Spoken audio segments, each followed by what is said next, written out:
கர்த்தருடைய பரிசுத்த நாமத்துக்கே மகிமை உண்டாவதாக. இன்றைக்கி கூட யாத்திராகமம் 14ஆம் அதிகாரத்தை பார்க்க போகிறோம்.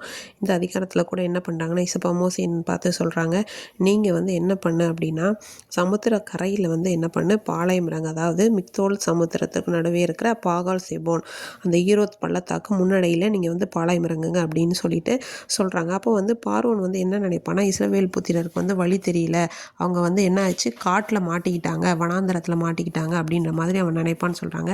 அப்போ பார்வோன் ஆனால் அவங்களை என்ன பண்ணுவான், பின்தொடரும்படி நான் அவனோட இருதயத்தை கடினப்படுத்தி நானே கர்த்தர் அப்படிங்கிறத அவங்க எகிப்தியர் அறியறதுக்காக நான் இஸ்ரவேல் பார்வோனாலும் அவனுடைய எல்லா இராணுவத்தாலும் மகிமைப்படுவேன் அப்படின்னு சொல்கிறாங்க. அதே மாதிரி அவங்க செய்கிறாங்க. ஜனங்கள் ஓடி போயிட்டாங்க அப்படின்னு சொல்லி பார்வோனுக்கு தெரிஞ்சவொன்னே அவங்க ஜனங்கள் ஊழியக்காரர்கள் எல்லாருக்கும் ரொம்ப டென்ஷன் ஆகுது. அவங்களுக்கு மனம் வேறுபட்டு என்ன பண்ணுறாங்க, அவங்களுக்கு நமக்கு அவங்க வேலை செய்யாதபடிக்கு அவங்க என்ன பண்ணாங்க, ஓடி போகிறாங்களா, அவங்கள நம்ம விடக்கூடாது அப்படின்னு சொல்லிட்டு கடற்கடன்னு என்ன பண்ணுறாங்கன்னா, அவங்க 600 ரதங்களையும் மற்ற எல்லா சகலவித ரதங்கள் வீரர்கள் எல்லாரையும் கூட்டிகிட்டு போகிறாங்க. எகிப்தின் ராஜாவோட இருதயத்தை கர்த்தர் சொன்ன மாதிரி கடினப்படுத்தினாலும் அவன் பின்னாடி தொடர்ந்து போகிறான். ஆனால் எகிப்தியர் பார்வோனோட சகல குதிரைகள் இதெல்லாம் சேர்ந்து வராங்கன்னு சொல்லி பார்த்தோன்னே இஸ்ரவேல் ஜனங்களுக்கு ரொம்ப பயம் வந்துருச்சு. யாருக்காக இருந்தாலும் இல்லை. உடனே அவங்க ஏசப்பாவை நோக்கி கூப்பிடுறாங்க. அது மட்டும் இல்லாமல் மோசையை பார்த்து ஒரே சண்டை போடுறாங்க.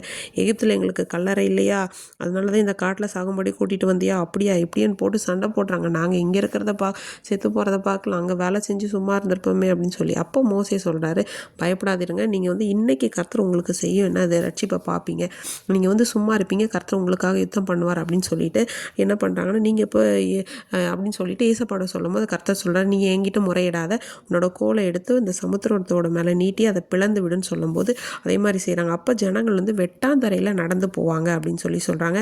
நான் என்ன பண்ணுவேன், பார்வோனெல்லாம் உன்னுடைய எல்லா இராணுவத்தாலும் மகிமைப்படுவேன், அப்போ நானே தேவன் அப்படிங்கிறத அறிந்து கொள்வாங்கன்னு சொல்லிட்டு இஸ்ரவேலுக்கு முன்னாடி நடந்த தேவதூதன் விலகி பின்னாடி நடக்கிறார். அதாவது இந்த எகிப்தியரோட சேனைகள் இஸ்ரவேலை மக்களை நெருங்காதபடிக்கு பாதுகாத்து அப்படியே வழி நடத்துகிறாங்க. அதே மாதிரி என்ன பண்ணால் மோசே தன்னுடைய கையை நீட்டுறாரு, செங்கடலை 2ஆக பிளந்து ஜனங்கள் நடந்து போகிறாங்க. அதுக்கப்புறம் பின்னாடி அவங்கள தொடர்ந்து பிடிச்சிடலான்னு நினச்ச எல்லா பார்வோனுடைய ரதங்களும் குதிரை வீரர்களும் என்ன பண்ணுறாங்கன்னா அழிந்து போகிறாங்க. இப்படி தான் கர்த்தர் ரொம்ப அதிகமாக அற்புதம் செய்து அந்த இஸ்ரவேல் ஜனங்களை வழிநடத்தி மீட்டி ஒவ்வொரு நாளுமே கண்மணி போல பாதுகாத்து வந்தார். அது மட்டும் இல்லாமல் இந்த பார்வோனோட எல்லா வீரர்களோட அந்த ரதங்கள் எல்லாமே என்ன ஆகுது, அந்த சமுத்திரத்தில் ஆழத்தில் மாட்டி அவங்க இறந்து போகிறாங்க. அடுத்த நாள் காலையில் இவங்க இறந்து கிடக்கிறத ஜனங்கள் கண்டு மோசே மேலும் அப்புறம் தேவனுடைய மேலும் விசுவாசத்தை வைக்கிறாங்க. இன்றைக்கி கூட நம்ம வாழ்க்கையில் எவ்வளோ பெரிய பிரச்சனை வந்தாலும் நம்ம சும்மா இருப்போம், கர்த்தர் நமக்காக யுத்தம் செய்ய வல்லவராக இருக்கிறார். அவரோட ரட்சிப்பை நம்முடைய கண்கள் காணும், அவர் நமக்காக வழக்காடுகிறதை நாம் காண்போமாக. ஆமீன்.